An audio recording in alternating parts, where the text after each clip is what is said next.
Hey everyone, it's Oleg here from LittleDream. Today, I want to tell you a story about my friend Frank. And I'll be honest, this one is tough. It makes me cry every time I think about it. Frank was what you'd call the invisible man. You've probably seen someone like him. He always wore the same faded, gray work jacket, even when it was cold. His shoes had tape holding the soles together. He was a contractor, worked from dawn till dusk, always tired, his hands covered in calluses and paint. Frank didn't buy new clothes for 15 years. Why?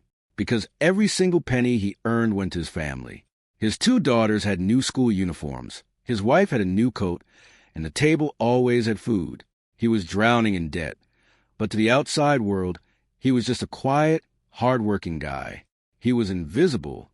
It was a rainy Tuesday. Frank was at a gas station, counting his change. He wanted to buy a lottery ticket. He never won anything, but he just needed a spark of hope. That evening, we were at his house, just chilling. He checked the numbers on his phone. His face went pale. His breath hitched in his throat. He looked at me, then at the ticket, then back at me. "Oleg," he whispered, his voice trembling. I just won the million." We screamed. We hugged. We cried. It was a miracle. We didn't even sleep that night. Frank was talking about paying off the house, setting up college funds for the girls, and finally, just finally, buying his wife a wedding ring she always dreamed of, but they could never afford. It was the best night of his life. But the happiness lasted only a week. The news spread like wildfire through our small town. The invisible man was now the millionaire. Suddenly, the phone wouldn't stop ringing. Cousins Frank hadn't spoken to in 20 years called to say they were so happy for him. And by the way, their car was broken. Friends, or people who said they were friends, started showing up at his door with sob stories. "Frank, you have so much. Can you just spare a few thousand? Hey, buddy, remember that one time I helped you? My rent is due." It wasn't a celebration. It was a siege. His neighbors looked at him with envy. His kids were teased at school. Frank was still in his faded jacket, but now everyone saw him as a bank, not a person. The pressure was suffocating. He couldn't trust anyone. He felt alone, trapped by his own good fortune. He told me, "Oleg, I feel like I'm in golden chains. I'm rich, but I've never been more miserable." The breaking point was his best friend from childhood, Dave. Dave asked for a huge loan for a business idea.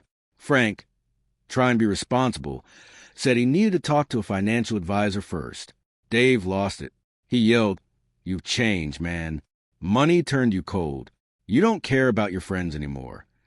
That was the last straw. That same afternoon, Frank didn't go to the bank. He went to a lawyer's office. He was crying the whole time. He wrote a letter and left it on his kitchen table, next to a large, uncashed check. He didn't tell his wife what he was doing until it was done. In the letter, he wrote, "I wanted this money to give my family a better life. But I've realized that this money is tearing us apart. It's stealing our peace, our friends, and our happiness. I'm a simple man, and this wealth is not for me. I can't handle being a target anymore. I want my life back." You know what he did? He didn't keep a single penny.